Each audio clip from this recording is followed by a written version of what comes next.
Okay, I think we'll get started. Welcome everyone to the second UAC's conference plenary panel.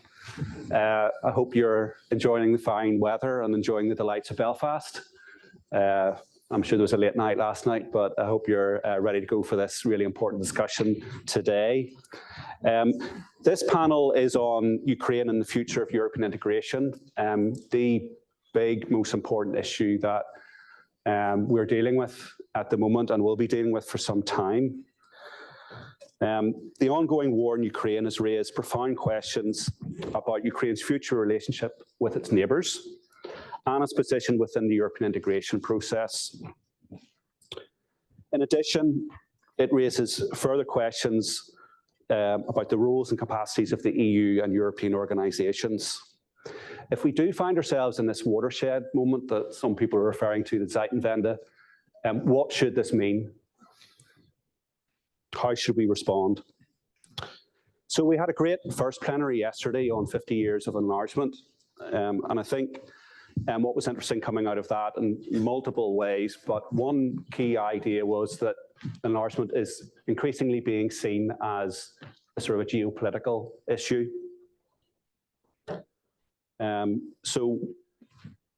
And I guess what Ukraine is doing in fighting the war and signalling its desire to join the European Union and NATO is creating a massive obligation on the part of the EU and NATO to facilitate that. And the other thing coming out of the debates is how much of a commitment is still needed from EU member states and NATO states to support Ukraine and to stay the course.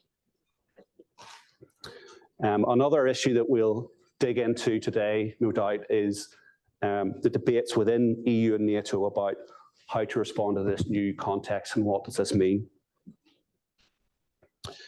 Also, any discussion on Ukraine must also include the wider context of the war, including what are the ramifications for regional and international order, and what the EU and NATO's relationship with Russia will look like going forward.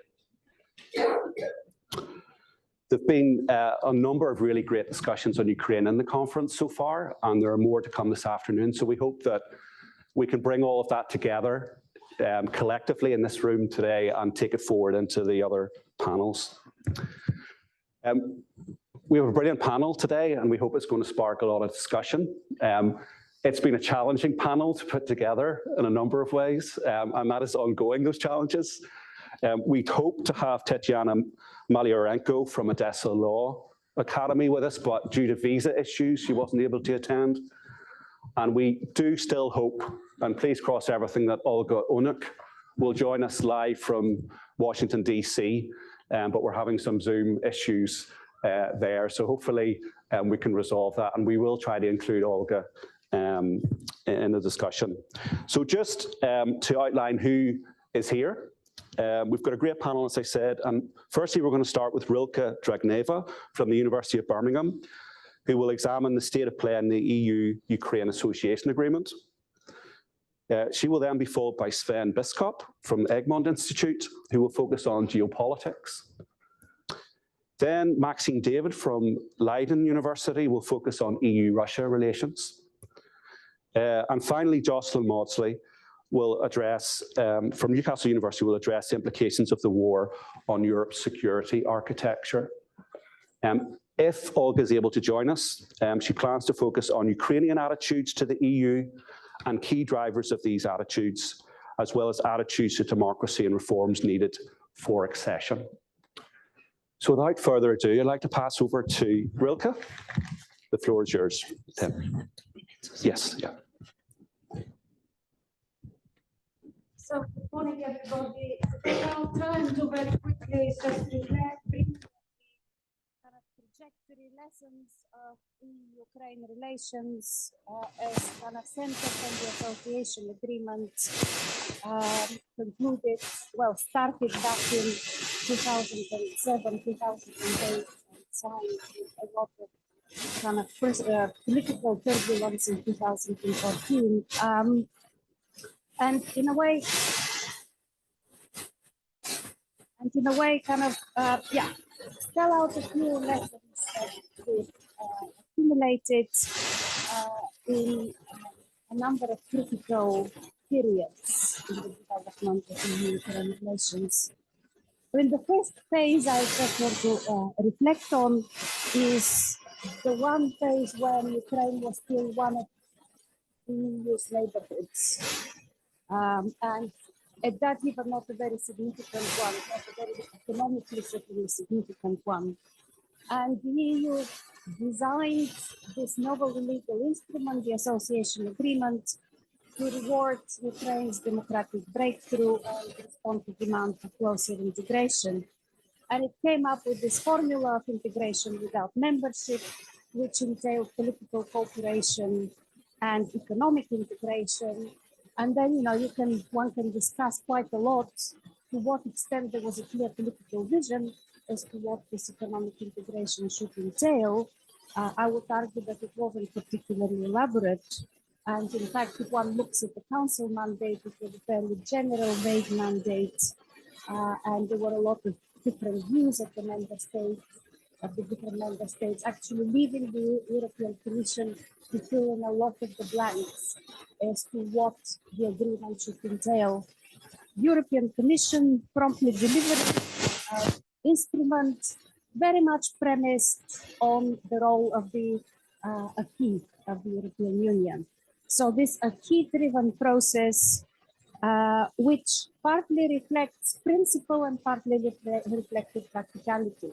In principle, yesterday we talked about the kind of enlargement mantra of protecting the integrity of the existing single market, the sort of integrity of the achievements of the European Union prior to any relationship with an external partner, and obviously enlargement, as we discussed yesterday, but also practicality in terms of the fact that that moment was after the enlargement, when agreement between member states was not necessarily easy to achieve. So you would argue that, you know, what was easiest for Poland and Portugal to agree on not necessarily a very elaborate political vision.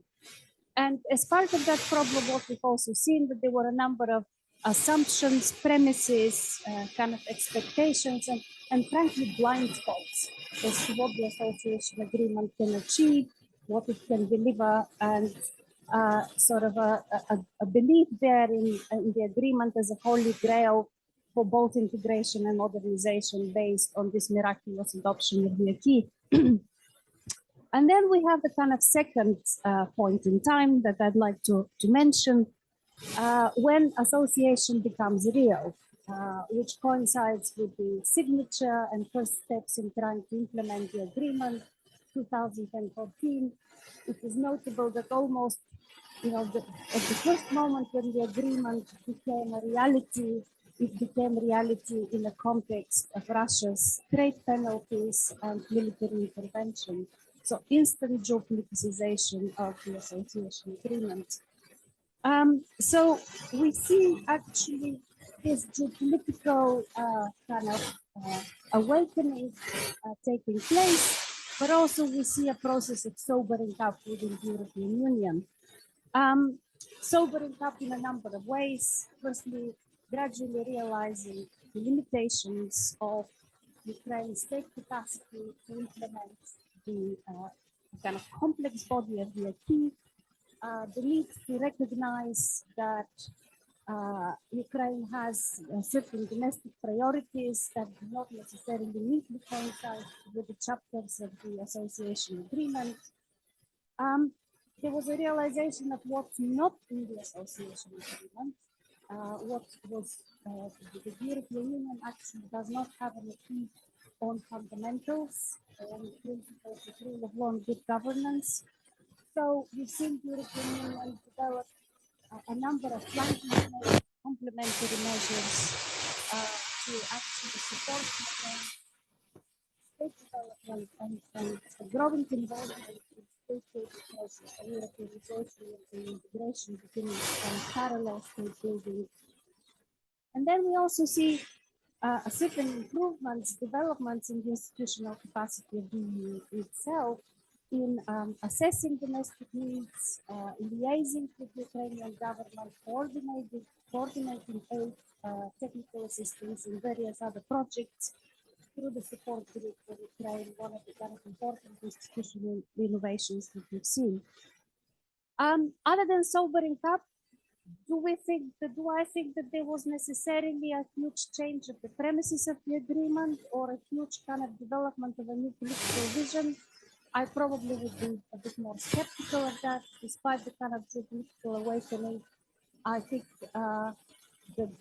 there wasn't the kind of the consistency and comprehensiveness of vision that, with the hindsight, would have been good to have in place. So we're in the present moment. Now, the third moment I want to identify where for Ukraine we have a shift from a geopolitical preference to an existential choice. What back in 2014 was a symbol of Ukraine's Euromaidan movement now has become a lot more a firmer existential choice embodied in the application for a candidate status. So what do we see on the EU side? We certainly have seen in June 2022 the symbolic response of granting Ukraine the candidate status subject to these 7 political conditions that Ukraine needs to meet. And then we have, one would say, perhaps 2 big kind of dimensions framing the relationship. One is the accession and the prospect for accession, and the other is reconstruction. And somewhere in between those 2, in the purgatory, is the association agreement and the association process itself. So with accession, I don't want to talk too much. I'm sure it will come up in the questions, and we already started yesterday. I mean, there are a lot of issues there to remember and be mindful of. There are more questions than answers at this stage. But, certainly the extent to which the current enlargement template is fit for purpose, to what extent is it necessary to have a new treaty? Can you actually restrict a new treaty to technical issues of open and general worlds, all sorts of big political issues? The political vision, we know about how Ukraine might fit within the European Union. Are we talking about full membership in our scenario? And we know there are a number of proposals on the table with abounding with adjectives, staged, enhanced, gradual integration, and so on. Then we have the issue of reform, the extent to which Ukraine actually needs to be ready. And in that process, I would argue that actually the association agreement has suddenly been redeemed in a certain way because all the exposure to the EURT, all the familiarity of trying to work and adopt, that's actually begun to, we can see how it might actually begin to play out in this process. We also see the European Union, I would argue, in a slightly better place in its ability to assess programs in Ukraine, greater institutional learning in terms of being able to cooperate with the authorities and hopefully respond to the needs. But again, we know the debates, it needs to remain a merit-based process, it needs to capitalize on political commitments, but at the same time, and the kind of work mobilization, but at the same time, it needs to maintain the safeguard the internal markets functioning of the Union.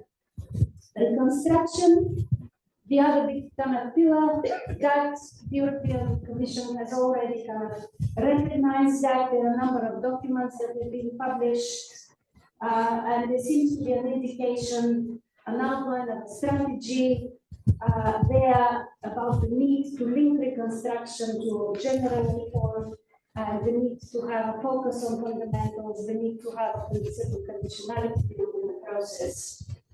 So The association agreement hovering there and filling any stop gaps of the kind of while the EU develops a vision. I mean, we've seen in a way a conclusion.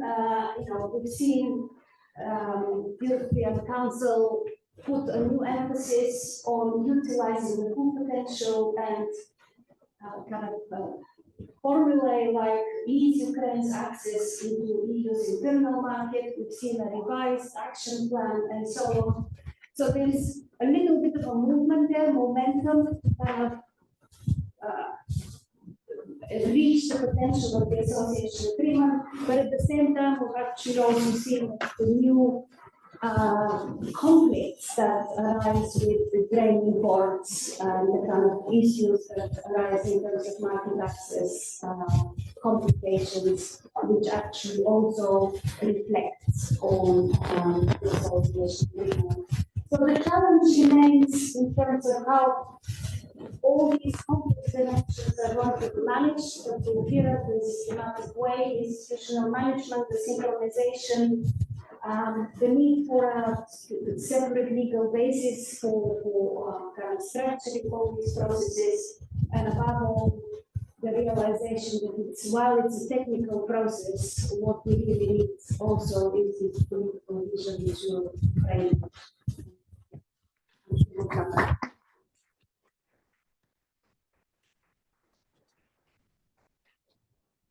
Thank you very much, Wilke. That's a brilliant way to start the panel and think about some of the challenges that lie ahead within a very, very pressured and challenged environment. So thank you very much. We'll move on to the bigger, wider lens with geopolitics with Sven. All right, thank you. Thank you for having me at Plenary, first of all. I used to lecture at the Ukrainian National Defense University once a year pre-COVID. For a very intimidating audience of always a couple of hundred Ukrainian officers, all looking very grim and very sort of heavy set. So one thing that I always knew, which Putin didn't, was that these guys were not going to run away. Otherwise, I was surprised that anybody, of course, like that's happening. So I want to give a quick geopolitical analysis. Geopolitical is a new buzzword in Brussels. Somebody should tell me on the line that not everything is geopolitical. I use it in the narrow sense of the term, the influence of geography on our strategy making. It's important, but it's not all determining. But today, geopolitics. So 3 points. The longest point about Ukraine itself, something about wider geopolitical implications, and if I have time, just a sentence about the global Ukraine. My analysis is that, without calling it so, the EU treated Ukraine as a buffer state until last year, meaning a state that we never saw as a potential member, but an independent state in between us and Russia that ideally had good relations with both. Problem is, I think with hindsight, Russia never took that as an option. It always wanted it as part of its exclusive sphere of influence. So whether we wanted to or not, we were as a EU in a geopolitical zero-sum game with Russia. And that came to a head in 2014. Interestingly, we still continued after the 2014 invasion to treat Ukraine as a buffer state. We mediated the Minsk agreements to try to keep it viable. We still didn't see it as a prospective member, but we did sign an association agreement after the invasion. I think that's very significant because you could say that was the last possible moment when we could have dropped Ukraine, to put it bluntly. Because if you are pragmatic about it, we do not, as EU, need Ukraine. Ukraine is not vital to the EU. We will survive if Ukraine falls. So that was the last moment we could have said, the cost is too high, we let the Russians have it, and we abandoned it. But we didn't. And after the invasion, we signed the association agreement, and thus, probably to some extent, unwittingly, committed ourselves to Ukraine, whatever the future might bring, including, as we now know, a new invasion. And so I think the last year's invasion changed the geopolitical nature of Ukraine. It's now no longer a buffer state. The option is now definitely off the table. Either now Russia wins and then it will become a satellite like Belarus is today. But Russia is not winning, of course. You could say it has already lost in the sense that, given itself Ukraine great power status, not defeating Ukraine is a loss. So Ukraine is surviving. I would argue that today already Ukraine is de facto a member of our security architecture. not the jure, of course, but it's now no longer a buffer state, it's a border state. So it is now our interest as a jure that it becomes the strongest possible border state on the largest possible territory, including specifically access to the sea. However, it is also very much our interest that we contain the war, that it remains a proxy war between Ukraine and Russia. Those two interests might clash, they don't have to, but they might. We underscored that this change in Ukraine's geopolitical status by giving it candidate status. Now, I must say that my initial reaction to that was very skeptical, and I think this decision was not very well thought through. I think it was a very emotional decision. When von der Leyen put it on the table, most of our governments were against it, actually. But in the end, nobody dared to veto it because that one would be singled out as anti-Ukraine. And so it kind of happened. But I think with hindsight, it is a reflection of the strategic reality because we are now playing all or nothing. So I think it is the right decision. But we cannot now rush it. But we can also not fast indefinitely. So I'm thinking certainly not decades, but years if Ukraine reforms itself. That's part of it. But of course, first we have to continue to sustain this war. There is now also talk about security guarantees for Ukraine. That's something I don't understand, frankly, because for me, security guarantees means that I tell you I will go to war to defend you, right? This is Britain to Belgium in 1914. That's a security guarantee. All the rest is blah. But we cannot give a security guarantee because we just decided we want to contain the war. This has to be a proxy war. So I think we should not talk about security guarantees. That's not possible, just like immediate NATO EU membership is not possible as long as the war lasts. The only thing we can do as long as the war lasts is to continue to do what we are already doing to make sure that Ukraine can sustain the war effort. And I think the EU has should assume the primary responsibility in that. Because my feeling is that whoever is in power in the US, American support for Ukraine will diminish over time. Gradually, the Democrats stay in power, perhaps more drastically, if Republicans stay in power. So we have to take over the main conventional effort of supporting Ukraine. That is my feeling. Although I'm not going to make any predictions about how this war will end or may not end. Journalists try that every day. One day say, Ukraine has taken a village. Is this the end of the war? Are they winning? Next day, Russians take a village. Is this the end of the war? And I usually say, we cannot know. So be patient, and this takes time to play out. That for Ukraine. Second, some of broader geopolitical implications. One for the European continent. I think what we see is a new hard divide, call it an iron curtain if you want, where there is no more space for buffer states or gray zones anywhere. Everybody now has to choose. You're on the Russian side or you're on the Western side. You see Belarus has been totally vassalized. You see Finland and Sweden joining NATO, Denmark giving up the opt-out. You see Moldova also being awarded candidate status. The Balkans is sort of the last remaining gray zone, where there is now a big fight for influence going on, where we have to make sure that enlargement remains credible, and also tell the leaders of these countries that it's not acceptable that just before joining or eventually joining, they sell all their infrastructure to the Russians or the Chinese. But we have to up our game here. Much more tricky is the Black Sea region. Everybody in Brussels was bored to death with the Black Sea because every other month the Romanian or Bulgarian defense would try to organize an event on the Black Sea. Nobody cared, nor did I. Nobody ever went to these things. They were happy, right? Up to a point. I think one of the flashpoints, certainly, whatever is maritime security, because as long as Odessa remains Ukrainian, we have to ensure the security of the maritime line of communication, potential flashpoint. The difficult one there is, of course, Georgia, which did not get candidate status, right? And we don't really know what to do with it. Technically, it's a candidate for NATO membership, just like Ukraine. But the reality is that Georgia is where it is geopolitically. It has no border with the EU. It shares a border with NATO through Turkey, but we've seen the role that Turkey has played in this war. So how suppose that the Russians invaded Georgia last year instead of Ukraine?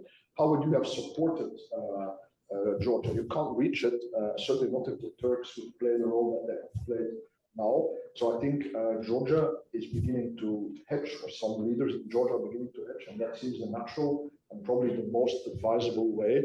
I would say don't put your eggs, to the Georgians, I was there actually last month, don't put your eggs in a basket of quick accession, go for deep relations, don't vote for membership.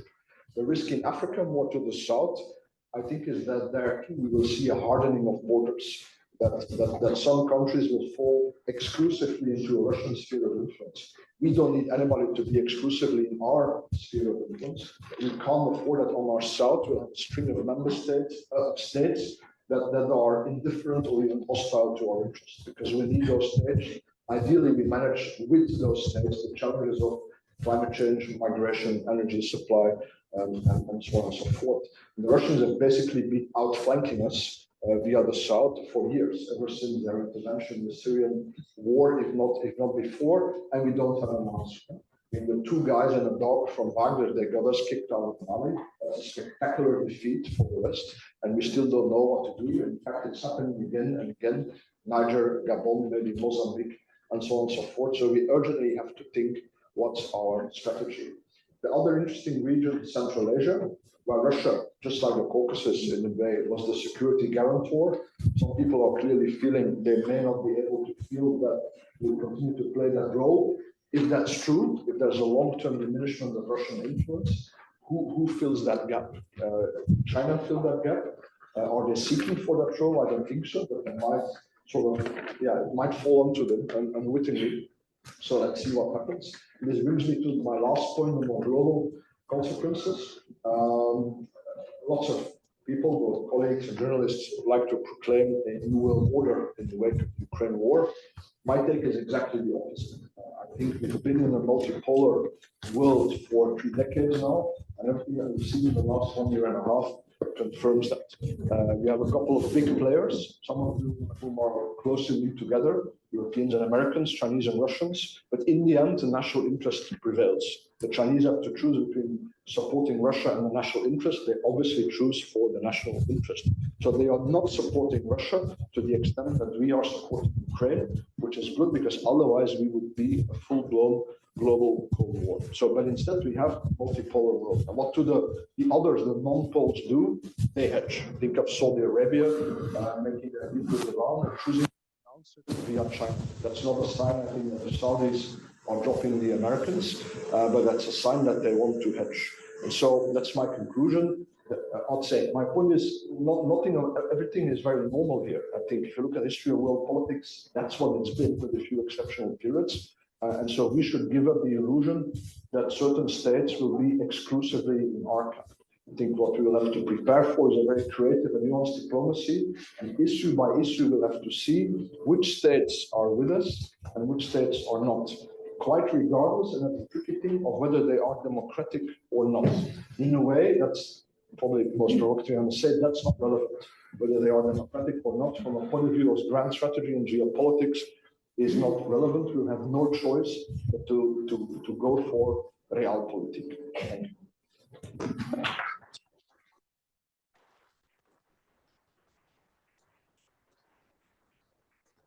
Thank you very much, Sven. It's amazing the discourse of the Cold War returning again with a vengeance. And somebody who was doing their PhD at the turn of the century, when there was a lot more positivity in the air, it is amazing to see how things have changed in the space of a very short period of time. And our cause as scholars of European integration has become even more important. So we'll move on now to Maxine. Thank you. And thank you for the word illusion, disillusion. So, because I think we're talking about EU-Russia relations over the last 30 years, and I've had the statement having illusions about what's really happening is important to understand. Actually, a lot of synergy here with what Sven said, because if you look at EU-Russia relations as well, those relations are not limited to Europe, as we're clearly seeing, and they are not limited to politics or economics alone, although that's most often what we have talked about in this relationship. To just want to touch on 5 things. First of all, disciplines. Secondly, how others see the EU. Talk about the member states themselves, sources for or against integration and form that integration takes through the lens of Russia's war on Ukraine. And then the EU after the war and the things that I worry about, so nationalism, particularly in securitisation and militarisation that we are seeing going on inevitably as a consequence of the war, and the impact that will have on the EU identity and the battles that it's going to have to fight internally. And then really just about the last point, be very pessimistic about the future of the EU's relations with Russia. I do want to also just link a little bit to yesterday's plenary and particularly Kuhnman, who was talking about the responsibility that we academics have in the face of the war and all of the fallout from that. And there has been an awful lot of talk in my various networks on Russia, where we have questioned our responsibility, what we perpetuated that we shouldn't, what language that we used that we shouldn't have, what transliteration systems we used and shouldn't have, and everything else. And in one sense, that's very, very positive. And those conversations are also taking place in the practitioner community as well. So I see it in the work I do with the Commission and their public diplomacy project on Russia. But in terms of disciplines as well, it has really struck me, and perhaps this is because I'm now in a history institute, even though I'm not a historian, but it seems to me that we need to be thinking in the EU much, much more about history, about memory, about memorialization, because these have been battlegrounds in the EU's relations with Russia, but also with other states as well. And if we want to understand how others see us, especially African states, then we better get on top of our history and stop with the myth making that we have engaged in the EU. So I do think that in some ways there are reasons to be positive because we are having conversations in the European Studies community and also in the IR communities on a scale and in company that we didn't see certainly before 2014, but even between 2014 and 2022. And as I've said, those conversations do extend to the practitioner community. Questions are being asked about whose views need to be sought in order to understand the wider range of opinions within and also out with the EU. And I think that can only be a good thing. The war isn't responsible for those developments, of course. There are those, including some people in this room, who've been undertaking work that has been very critical and self-critical when it comes to the EU, but those aren't always the voices that have predominated, let's face it, in EU studies. So I don't think that it is pure coincidence then that we are now listening to and hearing the voices of those from different geographies, and who may not look like the insiders that we think of when we're thinking about the EU. It's not controversial, of course, to say that part of understanding ourselves is to know how others see us as well. And I certainly think that understanding how others view us, view the EU, is fundamental to understanding what is possible for the EU in, now, but also what it might need to work on much, much more and in much more concentrated fashion than it has so far, if it is to be able to achieve its goals. And Africa is one of those spaces, but it is far from the only space. I'm hearing much, much more from scholars based in or working on Latin America, for instance, and really talking about the EU and trading relations, and very, very kind of close conversations with those scholars who are working on Africa as well. Just as an anecdote, I was in Pretoria, actually part of UAC's Dimes project, and that we had a little bit of an awkward 10 minutes when the deputy ambassador talked about the EU in very kind of glowing terms about all that it has done for Africa and everything. And all of the Africans in the room were actually, frankly, very offended by this, all right, this kind of like failure to recognize that the EU has done, or EU member states have done in the past, but continue today to a certain extent to really to exploit, to extract, to appropriate, etc. And the gap of understanding between the ambassador and those people made it, it was a very, very uncomfortable 10 minutes. And if we want to understand why it is that Russia is being talked about in positive terms at the moment in some of the states that Sven talked about, we've really got to reckon with that history and our failure to acknowledge that history, and therefore the types of resentments that it might continue to breed in certain parts of the world. At the same time, I think we've got to be very, very careful always not to talk about any state as if they all talk with, think and speak with one mind as well, all right? No state is monolithic, right? There are different communities who think differently. And I think that the job of the EU is really to kind of figure out who it can work with most usefully, but crucially in a way that, again, doesn't breed more resentment. The third thing is the member states themselves. As Sven said about the Black Sea, that you can talk about this in many different ways. There were voices within the EU for a very, very long time who told us what Russia is and was and what we could expect. And those voices were not listened to. Now, I think we've got a lot of questions to ask about whether that center of gravity is really moving towards the Northern and Central Eastern European member states. It may be at the moment, but how sustainable is that going to be?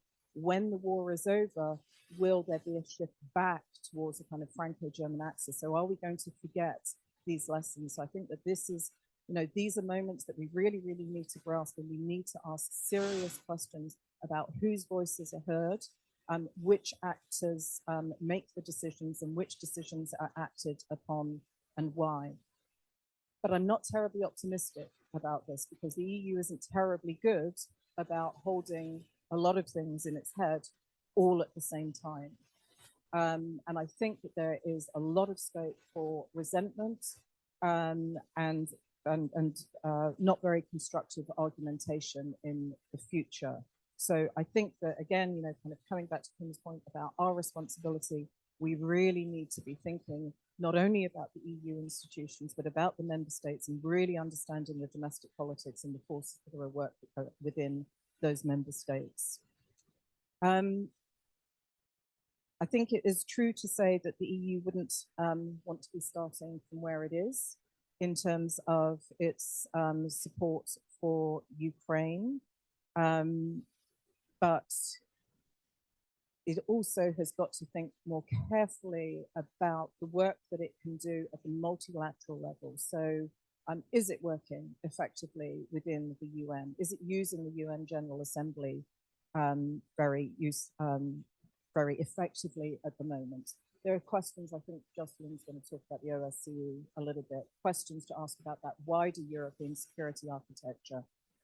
What is the EU doing in terms of the Council of Europe? Right, so multilateralism, I kind of agree and and disagree with Sven about the multipolarity, all right? The EU has talked always about multilateralism, and I think it should stick to its guns, but it really needs to think about how to use these, not just NATO, very effectively. Last 2 points, the EU after the war, I think that it is obvious that Ukraine needs to bring all the forces of nationalism together, right? Considering the existential fight that it is engaged in. But nationalism has historically been the problem for Europe, and there will be a time, I think, when Ukrainian nationalism will become a problem for the European Union again. And particularly some of the member states are already jumping on this bandwagon as well. So I think we need to be very, very careful and kind of thinking about maybe teaching about, and certainly talking to practitioner communities about nationalism and how they are kind of stemming it, what they are doing in terms of kind of learning again about the EU member state domestic constituencies in order to kind of be able to make the cases about what can be done for them at the European level and not just at the national level. Equally, I'm really concerned about securitization, militarization. You know, I understand why Poland is doing what it is, but 4% of GDP, the accusations that it is making to others quite rightly about not putting enough into their defense and everything else. But again, there needs to be an equal spread of responsibility, because what we don't want is a kind of like huge buildup in one or two states while others still kind of continue to kind of hang on to the coattails of those who are really doing their bit. And this is not least because we know about Polish domestic politics. We can talk about domestic politics elsewhere as well, where we have got cause for concern. So we shouldn't think that this kind of securitization is only a necessary force and a benign force in the future. And then finally, Russia isn't going to go away, right? Ukraine may accede to the European Union, but the European Union, including Ukraine, is going to have to deal with Russia in the future. It is quite positive that we are seeing the EU already playing a role in terms of transitional justice, but an awful lot more needs to happen there. If Ukraine and other member states who have suffered directly at the hands of Russia, being occupied by Russia in the past and abandoned by Western EU member states in the past, that transitional justice is going to be really, really important if we are going to really have a unified European Union moving forward.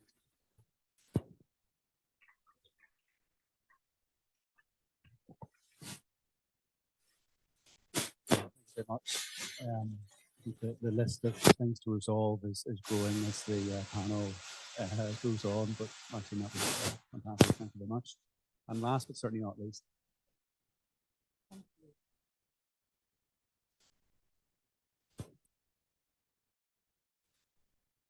Sorry, I have to be middle-aged and I now can't see you, but I can read. So, going last on a round table is never a great position to be in. So many things have already been said, but I was asked to concentrate my remarks on the European security architecture and what the last 18 months has meant. And so I want to start by saying a little bit about why you should care about the European security architecture. And then I want to go and concentrate my remarks on two concepts that I think are going to be important moving forward. Firstly, deterrence, and secondly, trust. So why should we care about the European security architecture? I mean, the headlines are fairly clear. NATO has regained a sense of purpose. The European Union has performed rather better at crisis management than many observers, including myself, might have expected. And the OSCE, which is the one that we've always forgotten about, is in trouble because of the Russian veto on everything, but it's also still going. And I will say right from the start that I disagree with those who think that the OSCE should be basically abandoned. I think it does have a very important purpose. But, and this is the big but, security in Europe has been underpinned by institutions and agreements in a complex web of interactions, protocols, understandings, and trust-building measures. And I think we've become rather too complacent about that. We have really sat by and watched as one arms control agreement after the other got abandoned. We have said, oh, it doesn't matter. That was the Cold War. Who cares? And we haven't really bothered to pay attention to some of the things that are going on. And I think this is important because the last time the UAC's conference was here on the island of Ireland in Cork, Laura Chappell, who's in the audience, and David Galbraith and I sat down to work out how we'd write a textbook on European security. And at that point, it was really evident. Of course, the first part would be about the institutions. 3 chapters on NATO, the EU, and the OSCE. never thought to even question it. It was just so obvious. Now, how would we do that? How would we do a second edition? I think we'd have to go back to the drawing board and really think very differently about what do we know about security in Europe. And I think our complacency about the way that much of the underpinnings that were established during the Cold War, so if we think the OSCE as we know it today, was the CSCE, the Helsinki Accords, but that model of providing security in Europe worked even during the latter decades of the Cold War because those participating had an interest in maintaining the status quo. The Soviet Union also wanted the status quo to be maintained. And when you have all actors wanting the status quo, then you have a certain degree by which this sort of practice can function. But now we don't have that. Russia doesn't want the status quo. In fact, they want the exact opposite. And that's more destructive to our global security architecture, as well as the European security architecture, than we might think. So one very unknown institution is the Wassenaar Arrangement. It's what decides what protects against the proliferation of conventional weapons and dual-use goods. Russia is a member, and all decisions are made by unanimity. So that's a big chunk of arms control globally that is now basically can't function. And I don't think we've thought through enough what the implications are of all of this. So I think we need to think much more carefully about both deterrence and trust. And I think over the last 18 months, three things have become clear. Firstly, NATO membership is still a deterrent to Russia. NATO membership matters. You can see that in the decisions of Sweden and Finland. The nuclear taboo still matters. China's role in that has been quite important, I think. And it's been interesting to see how China has used their role to influence Russian thinking on this. And third, certainly from this continent, trust in Russia is now largely non-existent. And few, as Maxime has already said, are particularly optimistic that even a post-Putin Russia will be easier to deal with. So I think we have to think through how we think about deterrence and how we think about rebuilding some levels, at least, of trust. So on deterrence, I think there's two things that probably need to happen. Firstly, whether the United States likes it or not, I suspect we are going to have NATO membership for both Ukraine and Moldova. I agree with the previous discussion around Georgia that that's the difficult one. But it seems almost inevitable that you're going to have to do something for both Ukraine and Moldova. Secondly, Europe needs to have a proper debate on some of the security issues that it's dodged for the last few decades. And key here, I think, is actually having a discussion and an agreement on nuclear weapons.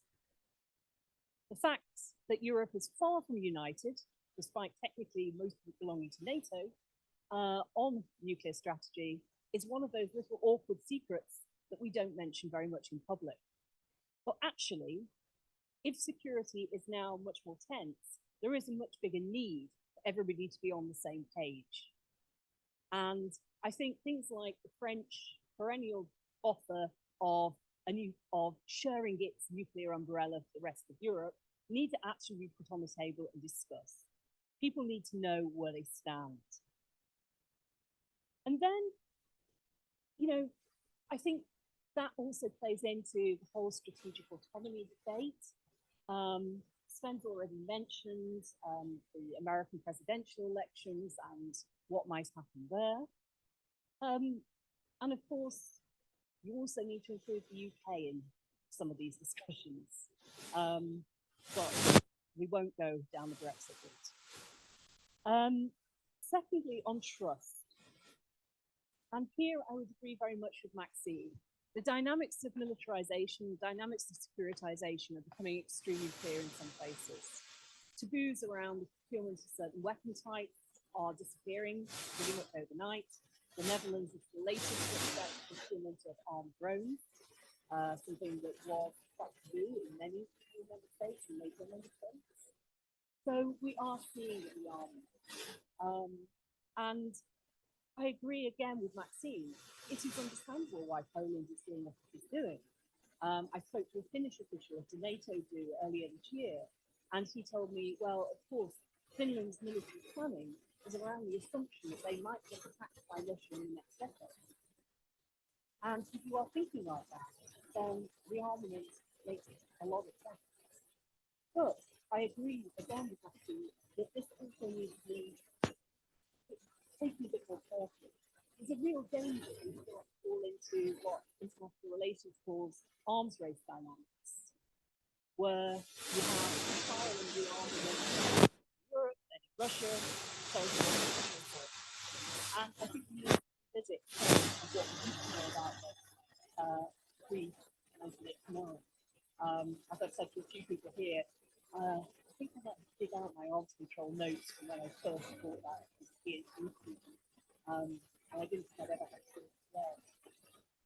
So I also think we need to go back to the Cold War and think about small confidence building measures. Because what we don't want is for a conflict to, tensions to rise and conflict happen essentially by accident, unintentional.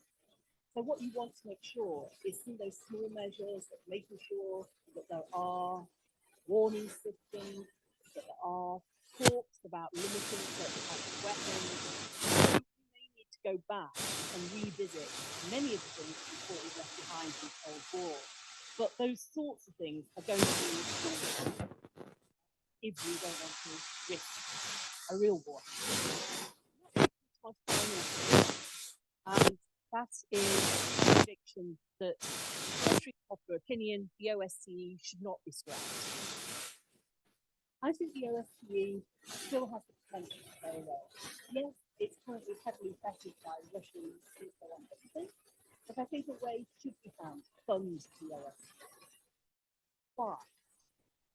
Because if, after Putin, we get an authoritarian leader of Russia, that is somebody that we could potentially work with. It's the neo-imperialism, the lack of interest in the status quo that we can't work with. We can work with authoritarians.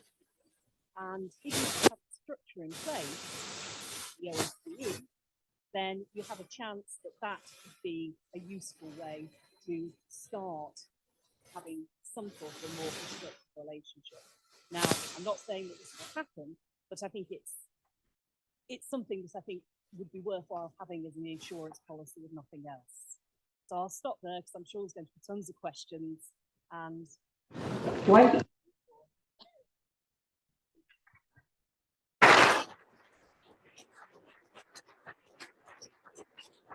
Thank you very much. I think recently the UN Secretary General came out and said that he was fearing a crisis of multilateralism. And I think, it's really important what we've just heard there from Jocelyn, that institutions matter and they're a fora for resolving conflicts and disagreements. Now, we have, I hope, Olga joining us. So we weren't quite sure until a minute or two ago. So we're delighted to have Olga join us. And then after Olga speaks, we'll have one round of questions from the floor. So please get ready to jump for the microphone. Hello, I hope you can all hear me, and I sincerely apologize. The one time in my life my alarm does not go off, I happen to be on a different continent trying to join you all, and I cannot apologize more profusely for not being there sooner. And very, very, very sadly and regrettably not hearing my colleagues fully speak, although I did catch much of the last speaker. So I know what you have all been discussing over the past 40 minutes or so. And my job here is to bring it back to ordinary Ukrainians and their views, their preferences, their positions on some of the questions that you were discussing, but specifically on Europe. And of course, I have been studying Ukrainians' perceptions, positions, and policy preferences for the better half of the last 18 years. And I myself am Ukrainian. What I'd like to start off with is very simple, and it's a declaration. It's a declaration that has been made multiple times by ordinary Ukrainians and their politicians that have repeatedly declared, perhaps you have seen yourselves, that they are fighting for Europe. You may have seen individuals at the front interviewed by foreign journalists. We are fighting for Europe. You may have seen Zelensky or other key political leaders saying, we are fighting for Europe. Now, this is far more than a discursive element to bring on board Ukraine's allies, to perhaps put a tear into the eyes of the viewers, be it in Belfast or Manchester or London or here in Washington, D.C. It is because, in their view, they are already part of Europe. I mean, this is not a disputable fact. In fact, evidence shows that not only political elite in Ukraine, but also increasingly ordinary citizens do in fact see themselves as a central part or the heart of Europe. They understand what Europe geographically means, yes, but also for them, there is a cultural component, a political socio component, and also this hope of increasingly becoming economically like the rest of Europe one day too. And I'll present to you some actual data and evidence to that effect. But for the broad majority of ordinary Ukrainians, Europe is not somewhere out there where they are heading to, as some scholars have called in the past a meandering path to, but something they have always actually been part of. And part of that not acknowledgement for ordinary Ukrainians, as they have explained in focus groups, is a view that they have been perceived as a European other because of a colonial imperial past that has been imposed on them. But now, of course, they also want to be part of the EU. They also want to be part of NATO. They have very strong Euro-Atlanticist positions. We have seen this certainly since the all-out war against Ukraine by Russia has begun, but this has been a long time trend. And here I just want to point out that not only has there been a growing majority of ordinary citizens that have supported these positions since 2014 onwards, but this is a political journey that has started in the 1990s and in fact was championed by Kuchma, who was not always perceived to be Western-oriented or European-oriented, but he has repeatedly, in fact, followed through with policies of declaration and then processes to make negotiations to have Ukraine join the EU. And of course, this is something that has been supported actually by all Ukrainian presidents, even Yanukovych, who of course had to flee Ukraine following the Euromaidan mass mobilization 2013-2014. But it was his turnaround on this position that in fact sparked the protest. He campaigned on a pro-EU, pro-European accession platform during his presidential elections.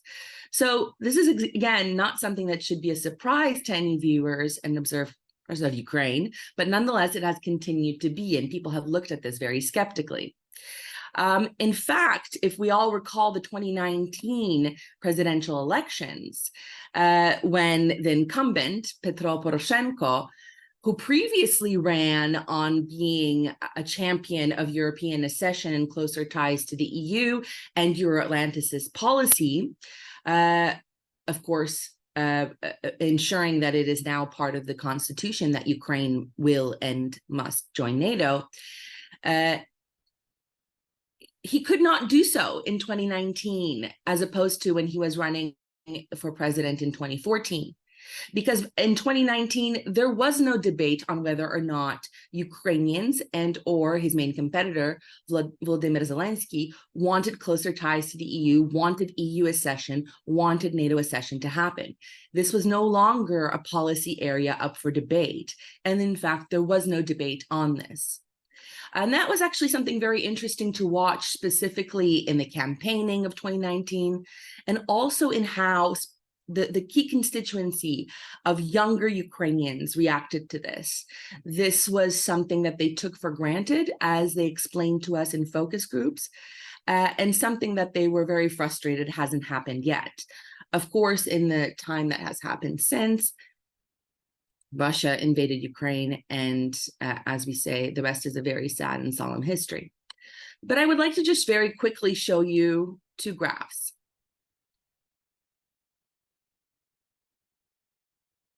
As you see from this first graph,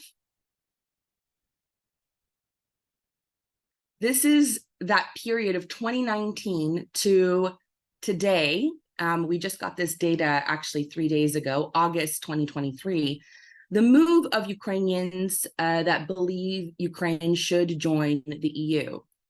In 2019, as you can see already, a very large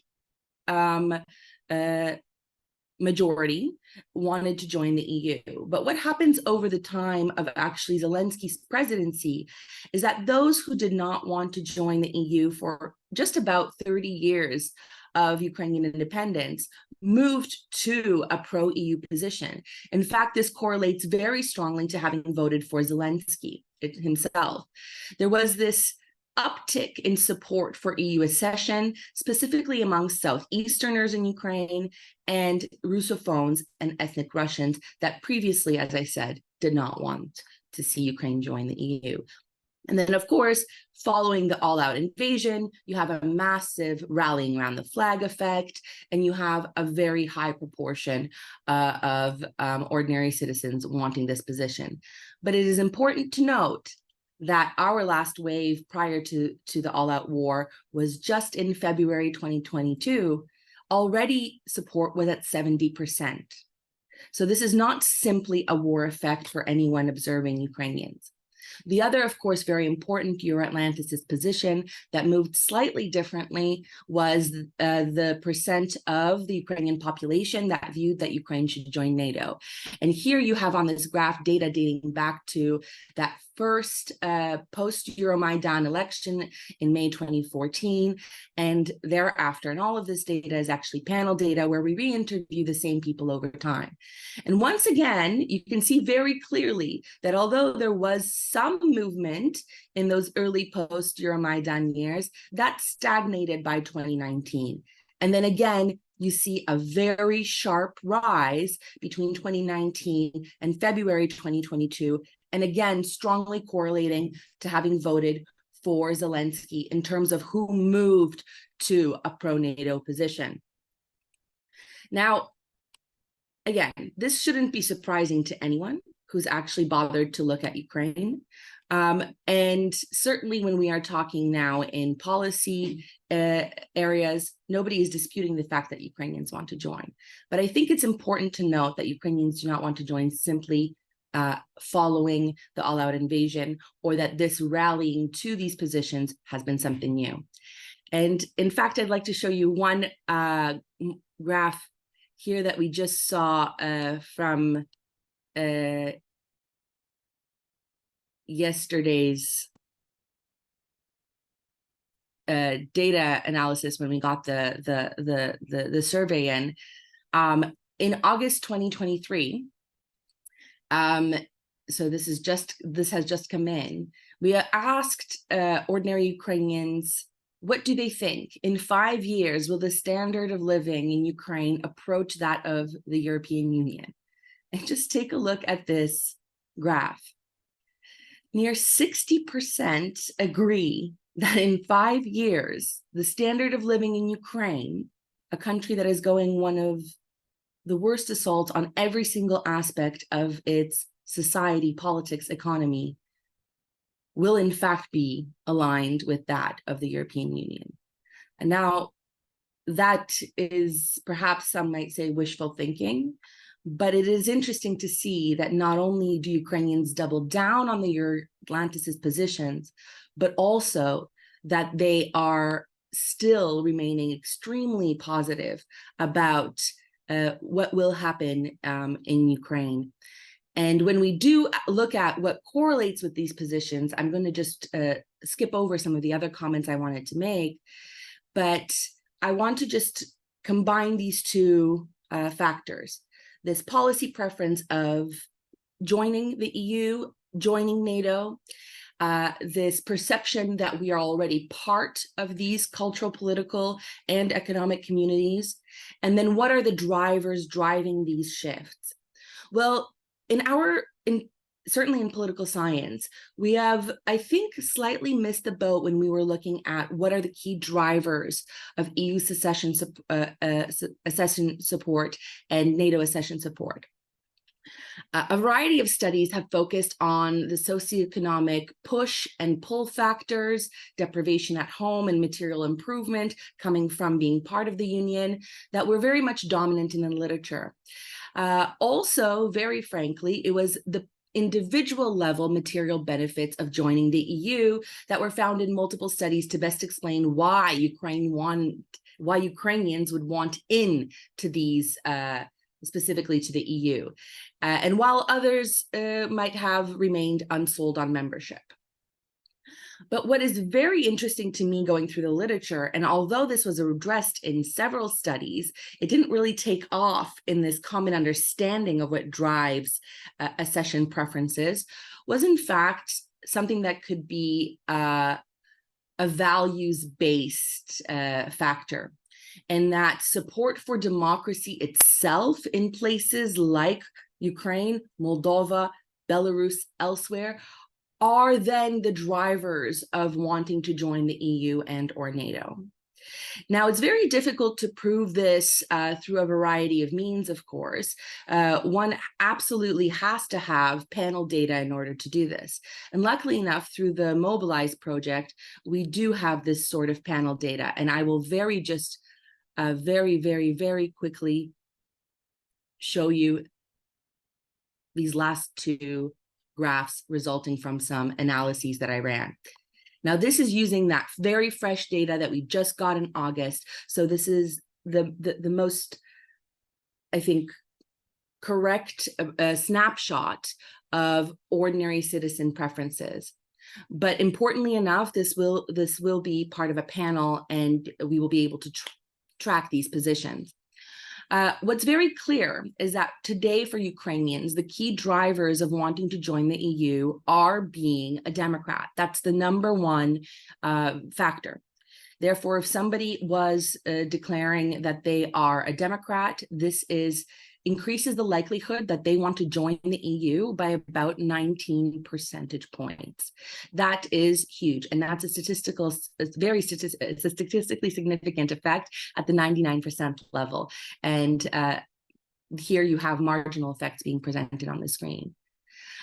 The second most important factor still today is having voted for Zelensky, and also intending to vote for Zelensky should future elections take place.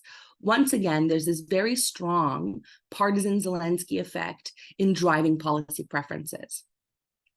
The other factors that do matter are having a personal European identity as a primary identity, of course, and having completed the survey in Ukrainian, which is increasingly a majority. So this is becoming a not as useful as a variable as one might think.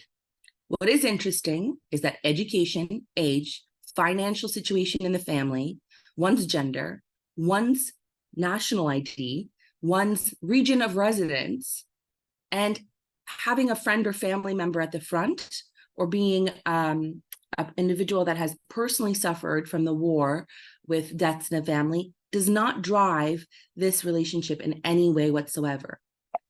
And then when we look at, finally, just these drivers of these wishful thinking, perhaps, or dreamers, maybe perhaps we can call them, believing Ukraine's economy will be on par with EU standards within 5 years, the drivers are slightly different here. We do see that there is a family household financial variable here that works quite strongly. So if you are wealthier, you're actually less likely to believe this, but not necessarily if you're more highly educated or older. Women tend to be more hopeful in this regard, but we shouldn't make too much of these two variables here. What is consistent is that if you are a Democrat, you strongly believe that, in fact, Ukraine's economy will be on par with EU standards in 5 years. And once again, there's that very dramatic Zelensky effect, over 25% increasing the likelihood that you believe that Ukraine in 5 years will meet the standards of the EU. If you have voted for Zelensky or if you're intending to vote for Zelensky in the next elections. Once again, suffering personally from the war, having a friend or family member at the front, and or having a friend or family member die in the war, having your village bombed during the war or your town. These are not variables that are in any way correlated to these preferences. So the takeaway is the things that drive Ukrainians to want to be part of these Euro-Atlanticist communities are in fact democratic values, and they have a sense of that key leadership, key actors are taking them to this goal, to this aim, and this is the interesting dynamic that is developing, at least at the national level in Ukraine. Thank you very much.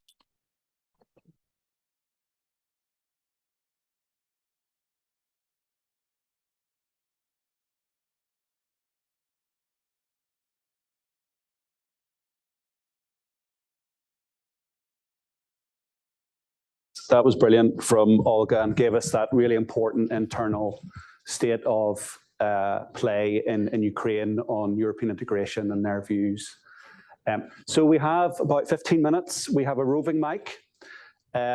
Please, can you introduce yourself if you've got a question?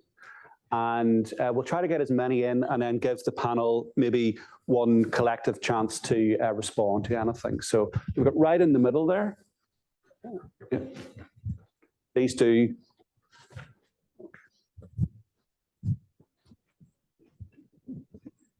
I'm Bratislava International School of Liberal Arts. Sven, you said that geopolitics is a new buzzword in Brussels. I would say that multipolar order is another one.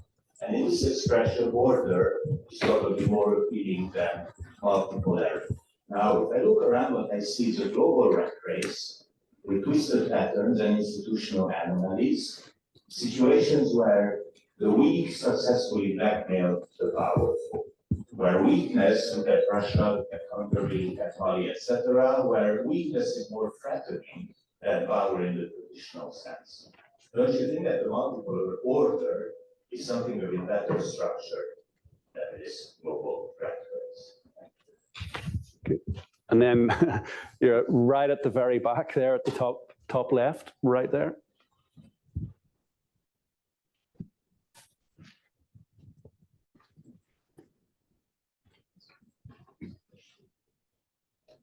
Peter Holmes, University. Fascinating presentation, really. Made me think back to reading Margaret Millen's book on the Versailles Treaty, where one of the factors that she highlights why the French were so obdurate at the end was the damage that they suffered. The reparations required from Germany wasn't just pure punishment, it was because the French had seen such destruction of France. And it came as economic consequence of the peace and so on. So what I'm wondering is how much attention is being focused on a new market plan, or is it low? How are we going to deal with this? Is it going to be external money? And I have one particular twist. Suppose it's a Marshall Plan. America, you put the money in. When the US did that after rule, they knew that the money was going to be spent in the US. If we give money to Ukraine, the money is going to be spent in China. How do we handle that? Okay, thanks, Peter.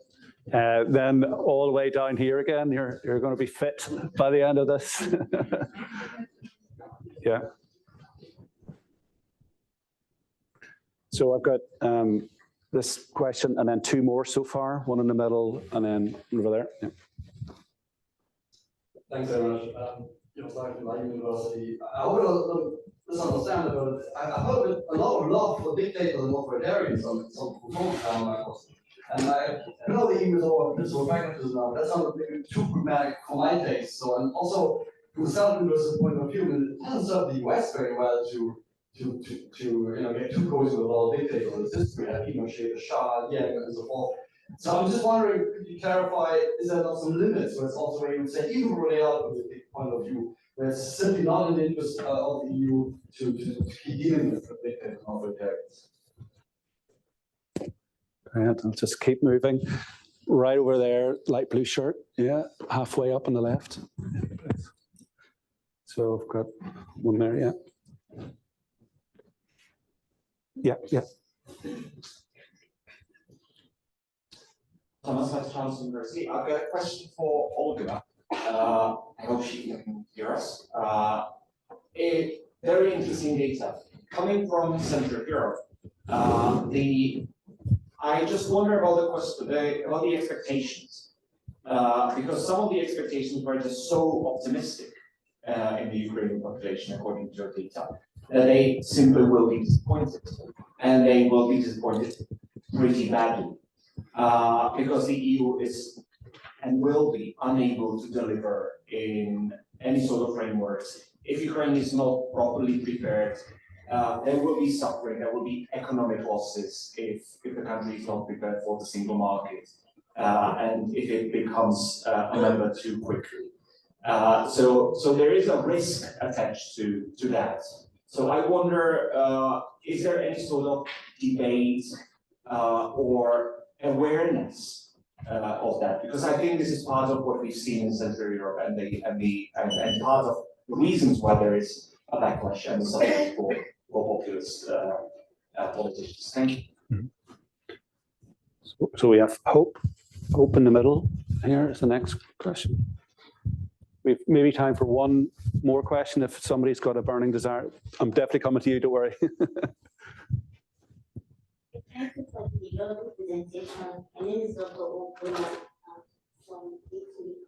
I have a series of questions because it's an interesting topic for me. So I'll try to rush them as much as I can. So the first question I want to ask is about the expansion. So you talk about how the EU is rushing the process to give such process. So for me, is all enlargement good enlargement in terms of now everybody's looking at Ukraine? Also, those other people that were there before and have already started, they've already started their own process. Why is it different in terms of Ukraine? Because it's possible that Ukraine is going to get it faster and easier compared to the other people. Then the second one is Professor. Yes, we talked about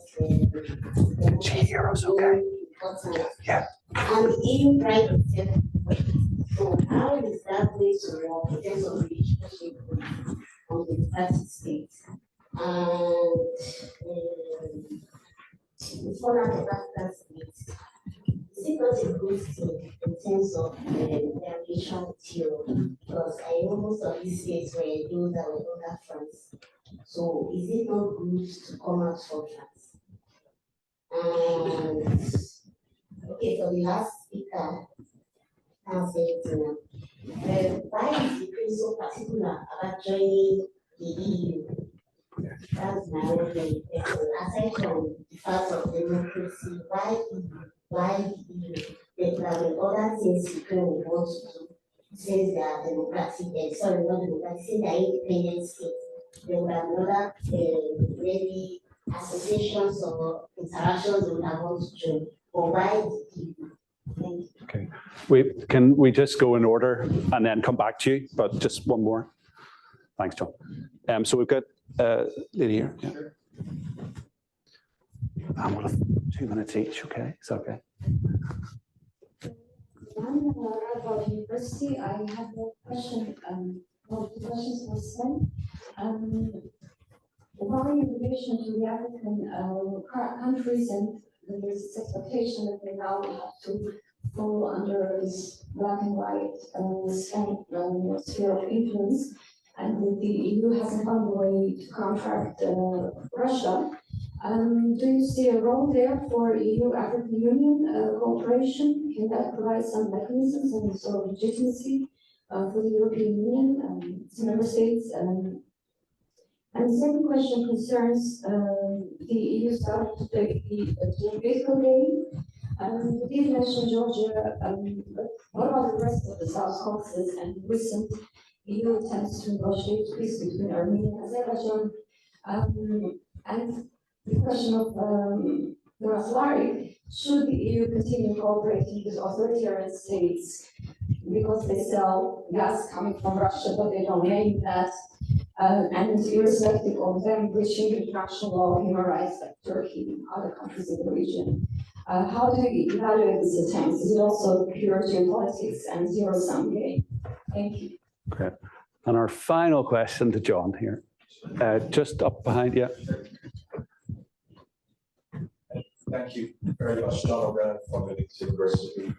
Two quick things. Firstly, to all, congratulations on your appointment as the first professor of Ukrainian politics in the United Kingdom. Absolutely terrific. Thank you for your contribution as well. My question is to Jocelyn, or for anybody else who wants to add. When you were towards the end of your contribution, you were almost suggesting that there was a need for a reset with Russia, and it reminded me very much of what Barack Obama and Hillary Clinton tried to do when they came to office. It backfired spectacularly. What do you say to the opposite proposition, which is that what Europe really needs is a policy of maximum containment of Russia, and cordon sanitaires were from the Baltics to the Black Sea? That would be the better policy in years to come. Okay, thank you all very much for your questions. We probably can't do them all justice, but I think if everyone had 2 minutes to respond directly to questions or any emergent themes, then we could go back in the order that we presented. If that's okay. There's a microphone here. Yeah. Just very quickly, on the authoritarian point, I fully agree that Europe has not done very well traditionally in dealing with authoritarian governments, and it remains a challenge. I would probably disagree with my co-speaker that we can't work with new imperial, but we could probably work with authoritarian. I think certainly in the case of Russia, there is a significant mirroring there of both. But I definitely think we need more debate on that issue, because it's on the one hand we can't avoid it, on the other hand there should be some bottom lines in relation to international legality, breaking up secondary sanctions, liability, and so on and so on. In terms of the Marshall Plan, I mean, as I think I mentioned, the Commission has begun to develop a Ukraine plan, a sort of a strategy that seems to pull on both kind of grants and facilitate private investment and coordinate multi-donor type of kind of facilities.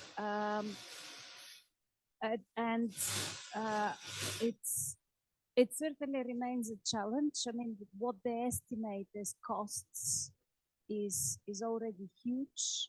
The thinking seems to be related not just to reconstruction of kind of immediate damage in terms of infrastructure and other type of assets, but also a large-scale modernization along the lines of kind of green economy, digital, and so on and so on. So a lot of questions there. As far as China is concerned and money spent on China, I think the point that somebody made earlier of actually aligning with multilateral processes and working through multilateral institutions, I think that is a very important point to synchronize as much as possible with any reconstruction. And finally, what's special about Ukraine and enlargement. I mean, I think it's very important for any enlargement of Ukraine to be coordinated with enlargement, or at least kind of a vision for enlargement of the, I think there were current 6 candidate countries, for reasons of credibility, practicality, and all sorts of other considerations. I think with Ukraine, the special thing is the level of mobilization, the degree of institutional learning. And there is undoubtedly, there is the kind of symbolic commitment, but the conversion of that symbolic commitment to actually a practical process, that's where the devil is in the detail of that conversion. Danger of holding the kind of discourse that I held is always that some people think that I'm actually happy with these conclusions. Well, I'm not, but you know, but that strategy, or that's even science. We look at it, we arrive at a certain conclusion. Even if you don't like the conclusion, that is my conclusion. So this is not about whether one loves certain authoritarians or not. As I always say to my students, strategy, emotions must be kept out of strategy making. It should be rational. So it's not about loving or hating anybody. It's about interest. My take is that, as I say, my starting point is we must be able to work with anybody if our interests require it. The red line is that by working with nastier people, we should not become complicit in the violation that they do commit by doing so. So, easiest, or not so easy example, can you trade with China? Obviously, yes. But can you import stuff that's made by Uyghurs in labor camps? No, because at that point you've become an accomplice. It's not always so easy to draw the line, but that's sort of my assumption. Obviously, I still agree that the best way of dealing with this multipolar world is to try and infuse multilateralism with new energy. Probably the EU is the only one who really strongly believes that, and we must play a stronger role in doing that. 2 more. I'm not sure the analogy with Versailles works very well, because I don't think we will be able to defeat, or Ukraine will be able to defeat Russia to the extent that Germany will be defeated. So that I don't see how that will play out. It will probably end on more of a draw, I'm afraid. And you know, let's face it, in most scenarios, nobody's going to be tried for any war crime, because we're not going to occupy Moscow and organize the Moscow trials. It doesn't mean we don't have to document it, but that's probably the sad reality of the thing, because Russia will not be defeated to that extent. I do think that if and when the peace negotiations happen, we would be wise to involve China to give the deal legitimacy, and I think they can maybe push Russia to accept a reasonable compromise, because I think China is interested in that, just like we can push Ukraine to accept what we think is a reasonable compromise. But I do take the point that if we turn to Ukrainian reconstruction, we should not start with China. My point of view is that we should apply the candidates that we apply to ourselves in terms of investment screening and so on and so forth. Yes. As I said, the idea is not that just before you join the EU, you sell out to Russia and or China. And finally, on Africa, I definitely didn't want to say that we should try to force African countries to then choose for us. And the point is, our message should be that we don't expect them to choose between us and Russia. I think our overall policy should be a kind of open war policy, use the global gateway to make sure that we are present everywhere where we want to be present, but the condition is not that they kick out anybody else. My message should, I would say to all our potential partners, you want to work with the Chinese or even with the Russians, please be my guest. We just advise you to diversify, and so we also have an interesting offer. But again, the sad reality is, if you make our offer conditional, 2 conditions, say before you can work with the global gateway, you must be as democratic as Switzerland, then it's probably not going to work. And so you're still stuck, I'm afraid, in reality. Thank you. Just to say something about history, I think that when we're looking back at history, we've got to be very, very careful about mapping on current day situations to historical conditions, because then we reach for the wrong toolbox or the wrong tools. And we've had Bosnia, we've had Rwanda, we've had Kosovo, we've had Darfur, and we've had R2P. So I agree with you, Joris, right? it would be to throw away the last 30 years, and those 30 years weren't always good in terms of human rights and our commitment to them. But certainly we've got to stand up, continue to stand up for those values. Otherwise, I think it's just a waste. For the EU and AU working together, I think there's a lot of scope, and I think absolutely this would be good. But this has got to be equal, right? It cannot be the EU dictating to the African Union, and I do think actually we are seeing some progress there, but it's not. That's not so much my area. And I think like Tony's here, it's definitely hers. Just one thing, this division between rationality and emotions, I think is wrong, right? I mean, actually, there's some very, very good literature that's talking about the connection between these two, the two of them. That to rely on your emotions to a certain extent is a rational thing to do. Lots of good literature on this, but I just don't think that we should use the language that, to be emotional about something is to mean that you are irrational. To be emotional about your history is entirely the rational thing to do, I think. To John, but I think it addresses the other authoritarian, should we deal with them, questions as well. I think the problem with Russia is an arms control war. If we think about a maximum containment strategy, we look, I suppose the first example that sprung to mind was George W. Bush and the axis of evil. That hasn't worked particularly well. And I think there's a distinct danger in having a nuclear weapon armed Russia and a Russia that is a major weapons exporter with no communications open at all. I think that's a situation that could end up having quite a lot of negative consequences. And so while I'm not proposing that we do a complete reset, we can't forget what's happened in the last 18 months. That's ridiculous. But I do think that maintaining some level of communication, some avenues where confidence building can be gradually re-established, just, if nothing else, to prevent stupid wars happening by accident. I think that's going to be important to at least think through. And I suspect going back to the early days of the Cold War might give us some ideas about what worked and what we might try. But I don't think we can just ignore Russia. Okay, final word to Olga. Being a Ukrainian, I'm going to try not to get emotional and talk about how we should deal with authoritarian leaders right now. How about that?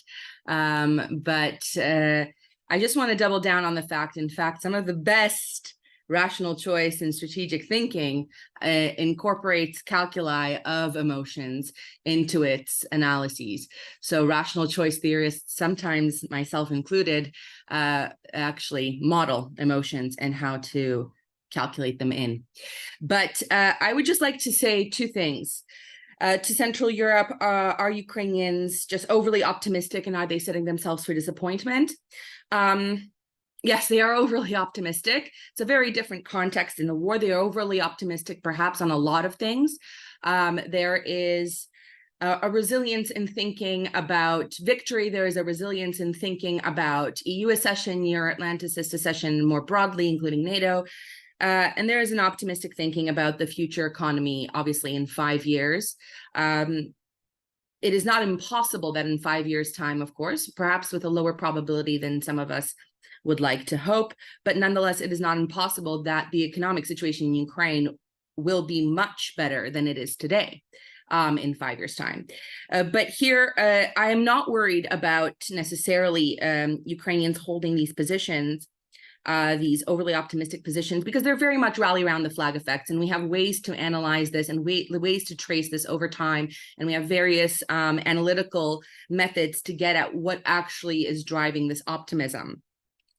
But if it was only this rally around the flag optimism, and if we only saw a big jump in support for Euro-Atlanticist policies and positions and positive views of the future as being tied to the war, as being tied to experiences of direct violence, as being tied to having friends and family at the front, and only having moved following February 2022, then I would be a little bit more worried about the possible effects of what may come when this is not surely delivered in 1-2 years' time. But because this has, over the last decade plus, been correlated very strongly with holding strong liberal and democratic values as a citizen, and having also a very strong attachment to the civic state, these things won't go away with simple economic disappointment. In fact, they have strengthened in periods such as the pandemic, in periods where there was extreme poverty in 2015, and these have proven, these positions of being a Democrat and having strong civic attachment have actually proven even more resilient than some of the hopefulness that Ukrainians have shown since February 2022. So that because there's a long trajectory of movement, and because Ukrainians have repeatedly doubled down on pro-democracy positions, and that in turn has brought them to pro-Euro-Atlanticist positions, I'm a little bit less worried about this currently as possibly a dividing or polarizing factor should there be an economic decline or continue to be one as a result of the war. Thank you so much.